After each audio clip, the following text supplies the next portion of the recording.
Shalom Aleichem. Guys, how are you doing? Baruch Hashem, we started to grow, huh? We started to grow. Baruch Hashem.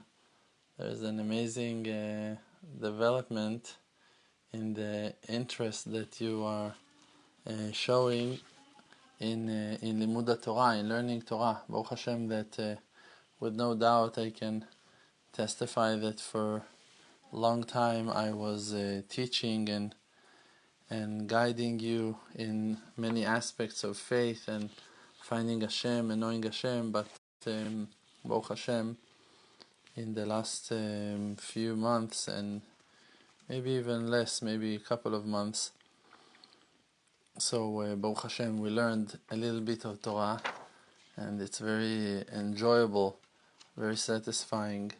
So Baruch Hashem, the Creator helped me in many ways, and one of the ways is that He introduced me to many very fantastic books, and I have a lot of sources of inspiration under my hand, and so I think that we learned a lot from the book of Rabbi Akiva, and there was some nice, very elevated moments over there in that learning, but I wanted to move forward, and B'ezrat Hashem we'll go back to that amazing book. So I wanted to read for you, and I want to mention something that I'm not preparing myself to the classes. Therefore, many times when I read and when I tell you some stuff, it takes me a while to understand exactly what's written. But I think it's more authentic in that way, that I'm just like we're learning together. I think it's a very nice thing that we're learning together. B'ezrat Hashem. So if you remember, I told you about Rabbi Eliezer ben Hyrcanus, and Rabbi Eliezer ben Hyrcanus is that wonderful person that became the rabbi of Rabbi Akiva. On him I told you the amazing story of how he was teaching Rabbi Akiva on his deathbed, and Rabbi Akiva told him, please teach me. After Rabbi Eliezer ben Hyrcanus told him, there is so much I could have give you, I was willing to give you much more than finally you got from me. And Rabbi Akiva told him, okay, so we still have time, teach me now. And then Rabbi Eliezer ben Hyrcanus opened his mouth and started talking and teaching him and teaching him and teaching him. And the flames of fire surrounded the house and the bed where they were. Rabbi Akiva was standing, and Rabbi Eliezer ben Hyrcanus was lying on his deathbed, and the fire was flaming, and all the rest of the sages, of the righteous ones who were there, ran out from the house in panic, from fear. They were not able to deal with that heat, with that crazy light that came down. And after a couple of hours, Rabbi Akiva was not able to deal with the amount of light. So he started to scream, "That's it! Enough! Enough! I can't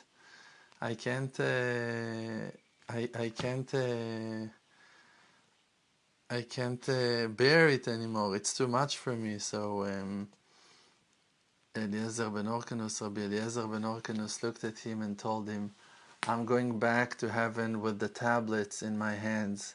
And that's how his soul went back to heaven, holding the holy tablets, the spiritual Torah in his hands, with a clear message. I was not able to pass them down to you, my student Rabbi Akiva. And we read for the last few weeks from the books of Rabbi Akiva, and we see the depths of the inner springs of Rabbi Akiva's wisdom. So, like, what? How can that be? How is that impossible, like, in the world, that Rabbi Akiva was not getting everything from him? But Rabbi Akiva himself said that the way that he took out wisdom from his teacher, from Rabbi Eliezer ben Hyrcanus, is like a dog that is licking water from the ocean. It's a joke. Like what that you can take from, like a dog that will take from the ocean, he won't change the ocean in a bit. It's like it won't affect the ocean's balance at all. The amounts over there are wild. And that's how Rabbi Akiva felt himself compared to a dog, to the oceans of wisdom of Rabbi Eliezer ben Hyrcanus. So today we're going to start learning from the book of Rabbi Eliezer ben Hyrcanus, Rabbi Akiva's rabbi. Let's learn his Torah. So if you remember, I told you that the first time that Rabbi Eliezer ben Hyrcanus spoke Torah, Rabbi Eliezer ben Hyrcanus was also Baal Tshuva, was also like Rabbi Akiva. Rabbi Akiva started his Torah journey and learning faith in the age of 40, and Rabbi Eliezer ben Hyrcanus, his rabbi, started his Tshuva process when he was 27. So it's true, he was not that old like Rabbi Akiva, 40 years old, but he was still 27 when he began, and he didn't know how to say Kriyat Shema, and he didn't know how to say Birkat HaMazon, the blessing on the food. He didn't know. And Rabban Yochanan ben Zakkai was his teacher, was his rabbi, and taught him how to start, because he didn't know any of those wonderful things. He started his tshuva in the age of 27. And first time that Rabbi Yochanan told him, you should speak Torah, you should say Torah, so light came out of his, around his head, and the words of Torah that came out of him was the strongest words of Torah that ever been heard in the world after the time that Moses brought down the tablets from Mount Sinai. That great was Rabbi Eliezer ben Hyrcanus. So Rabbi Eliezer ben Hyrcanus, that is the one. It's written, Rabbi Eliezer was sitting and teaching, and his face was shining like the sun, and beams of light came out of his face like the beams of light that came out of the face of Moses. And no person who sat in the crowd could tell if it's night or day. Came Rabbi Yochanan, his rabbi, ben Zakkai, behind him and kissed him on his head, and told him, and then Rabbi Yochanan told him, Ashrechem Avraham, Yitzchak veYaakov, sheyatzam ze mechaltzechem. Praiseworthy are you, Abraham, Isaac, and Jacob, that is one of your children. Okay, they are blessed, not you are blessed. They are blessed to have you as one of their children. Okay, so now let's see. Rabbi Eliezer, I'm just reading. Okay, I don't know what I'm reading, and I'm reading for you, and I'm reading with you, and you're just gonna dance and be happy. Okay, I want to see you dance. Rabbi Eliezer ben Hyrcanus patach. Rabbi Eliezer ben Hyrcanus opened his mouth and said, who will praise the greatness of the Creator, who will make all his praises heard in the world? Can one person in the world be able to express, to say, to talk all the greatness and power of HaKadosh Baruch Hu, of the Creator, or to express all his greatness in sound? Even the servants, the heavenly servants, the angels, are not able to tell even a drop of his power. And we must talk as much as we can in what he did, that means the actions of the Creator, and what that he in the future to come will do. Why? For his name to be known and famous to his creations that he created from one side of the world to the end. Every generation must praise your actions. Every generation must praise your actions. That's it. And now it's a new paragraph. Until the world was created, the name of the Creator was alone, and there was nothing except of him. And then it came to his thought to create this world, and he was like moving, reviewing all the world, like all this idea, all the plan, all his thoughts in front of him, but it was not enough. It was not standing. That way that he wanted to create the world was not good enough, was not stable. Like a king who wanted to build a palace, and because that like a structure, a place, a palace, now you need to put foundations on earth, and if you don't dig well enough, you cannot build that palace. So the creator, he had a vision, he had an idea of how he wanted to create the world, but it was not stable enough. It couldn't stand until he created the tshuva. Tshuva was the reason the worlds are standing. Okay, that's it. We can finish the class now. We're all happy. You're allowed to be Baal Tshuva. You're allowed to want to fix and to correct. It's okay. That is the purpose of this creation. That the person that failed will find his way back to heavens. I heard the saying, I'm not a perfect American like you guys, so I heard that saying only yesterday, but my friend who told me that, he told me that it's a famous saying, but I'll repeat it, that religious people are people who are afraid to go to hell, but spiritual people are people who've been to hell and they don't want to like, and they want to find their way out, like they're on their way out, they've already been there. So I think that is the answer. It's written that Baalei Tshuva are achieving a level that is higher than complete righteous people, and in the place that that Baalei Tshuva are standing, even complete righteous people are not able to stand.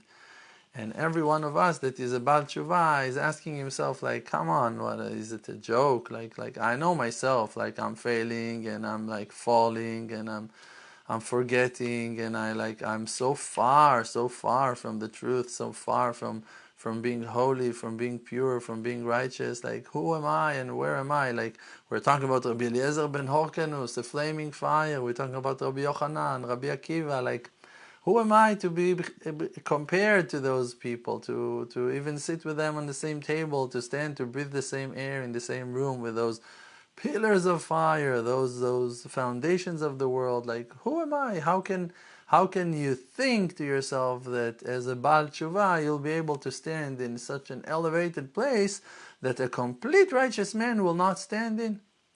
So it sounds hard to understand, but actually it's very simple. And based on those writings, the things that we just read, the foundation of the world, the thing that brought stability to this creation was the tshuva. Why? Because we meant to fail. It's written in the verse, En tzaddik asher yaseh tov velo yachta. En tzaddik ba'aretz. There is no righteous man in the land who will do only good and will not fail. Velo yachta. And won't sin. There was no one perfect righteous man who never sinned. There was none of them. And even if we want to say he never sinned, if you're going to read his writings, his books, you're going to see that he himself is confessing on his sins. So you want to say, no, he never sinned, just to his high level of holiness, he held that thing as a sin, as a violation. Okay, so in his level, he sinned. To his eyes, he was crying for not serving the Creator properly. Do I need him to walk on 4 for me to think that he sinned? No.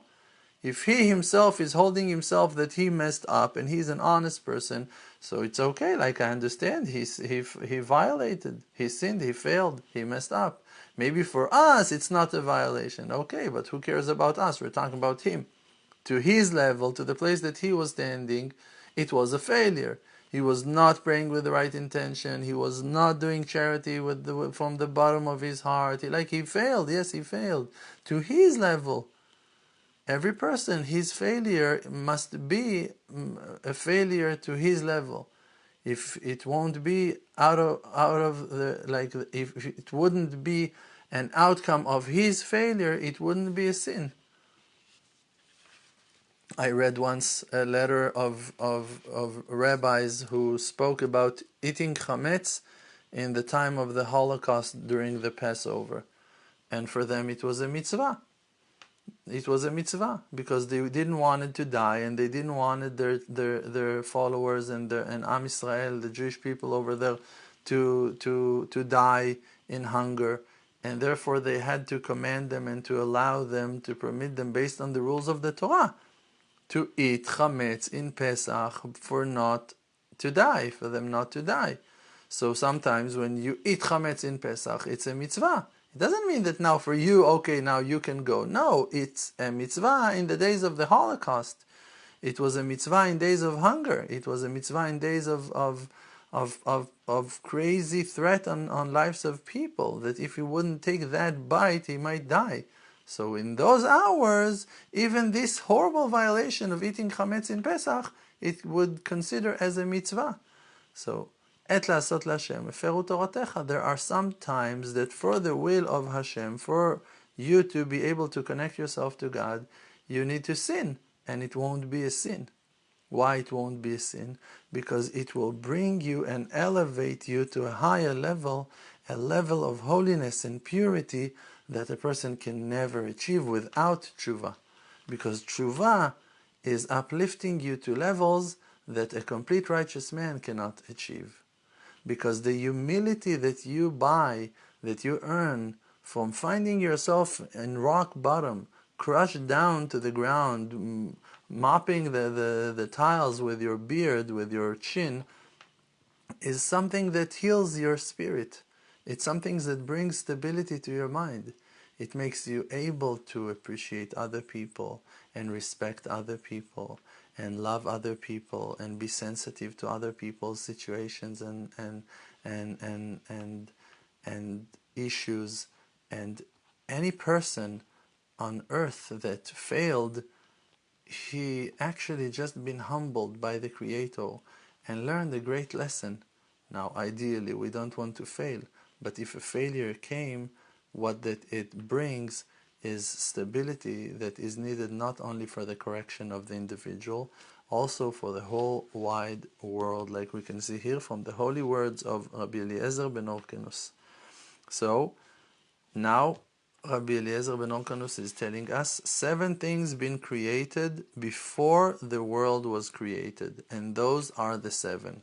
Torah, the wisdom of God, that is the Torah, Vegehenom, and hell, Vegan Eden, and the Garden of Eden, Vekiseh HaKavod, and the throne of honor, Ubeit HaMikdash, and the holy temple of God, Vetshuva, and the Tshuva.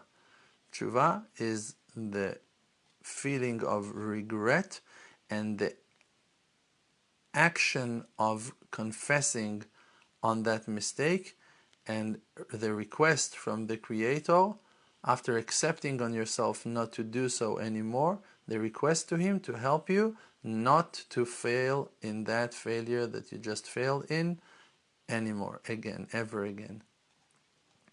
And Ushmo shel Mashiach, and the name of Mashiach. The name of Mashiach is also a creation who've been created before the world was created. How do we know that the Torah been created before of time? The verse is saying, Hashem kanani reshit darko, Hashem bought me in the beginning of His way, of Kedem mif'alav, before His actions began.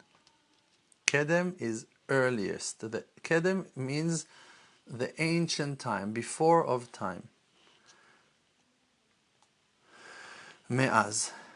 Kedem, why it says Kedem? Ratzah lomar, he wanted to say, Kodem shelo nivra olam, before the world was created. Gehenom, hell, where did we learn it from? From the verse, Ki aruch me'etmol tafta.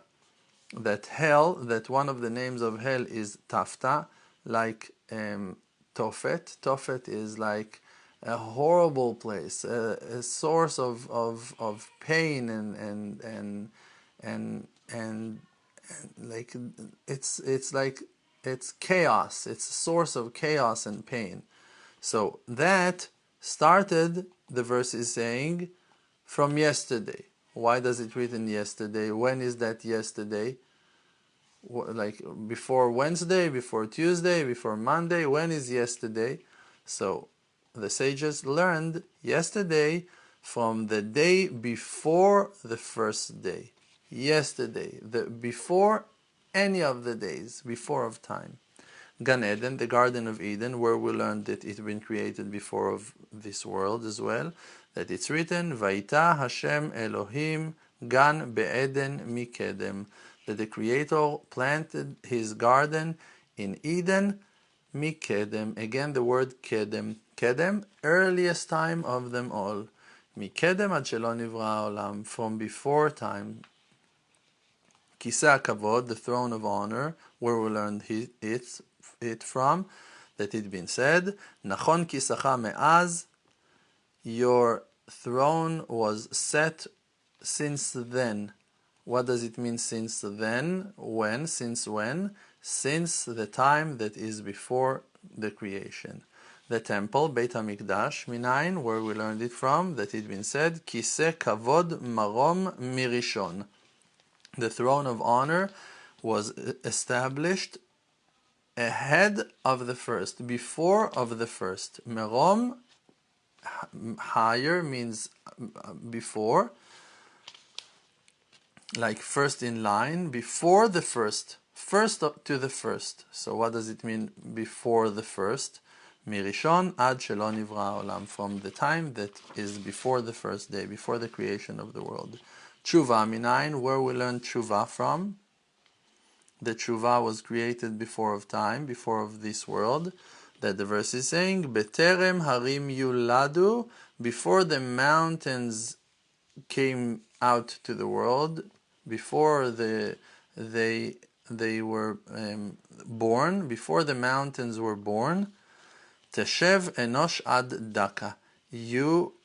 The verse is saying, people, enosh, people will come back to you from their depression, from their lowest levels of them all. So people are coming back to Hashem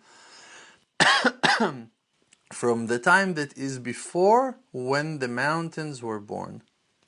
Terem shelo nivra olam, before time was created. Shmo shel Mashiach minayin, the name of the Messiah. Where do we know that the name of the Messiah was created? Because the verse is saying, Lifnei shemesh yinon shemo, before the sun was created, Yinon, that's his name, is his name. And another verse is saying,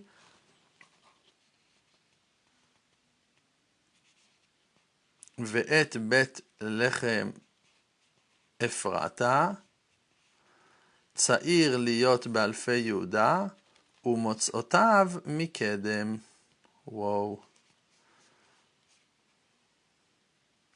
Okay, the verse that is interpreting the name of the Mashiach is saying to us, וכתוב אחד אומר, that he came from a place close to Bethlehem Ephrata, means an area that is close by to Yerushalayim, to Jerusalem, a young person, צעיר להיות, באלפי יהודה, from the tribes of Judah, means that he will be Jewish, ומוצאותיו מקדם, and his source where he came from is from Kedem, מקדם עד שלא נברא העולם, from the earliest days before of time. That's interesting, right? It's very interesting. Miyad, immediately, nityaetz HaKadosh Baruch Hu b'Torah. Immediately the Creator wanted to consult the Torah. He asked the Torah that her name is wisdom, to create the world. So the Torah answered to him and she said, Ribon HaOlamim, the Master of the universe, if there is no army and if there is no camp for the king, divisions of soldiers, so who he will be a king for? And if there is no nation who will praise the king, so where is the honor of the king? The master of the universe, the creator, heard those words and they were pleasant to him. So the Torah told him, the creator consulted me to create the world, that the verse and brings a verse for an evidence for that. And from that the sages said, the Torah was praising itself for the fact that the creator consult with her, and on that the sages said, a kingship without advisors is not a kingship. And we learned it from this and that. And the one who listens to the advice of the wise, he is wise. So the Creator, he listened to the advice of the Torah, of his wisdom, and followed it, and created the holy nation of Israel, created human beings, created people to follow him and to accept the Torah. That's it for now. Pray for me that I'll be able to come and teach again tonight. May the Creator bless us all to rise and shine and to be happy and to be stable in our minds, always to reveal the loving kindness of the Creator. 3 huge gifts the Creator gives to his people, and it's the house, means the temple, that he will rebuild the temple, and the wisdom. The wisdom means the desire of the heart to attach ourselves to God. And the third one is the King, the Messiah, HaMelech HaMashiach.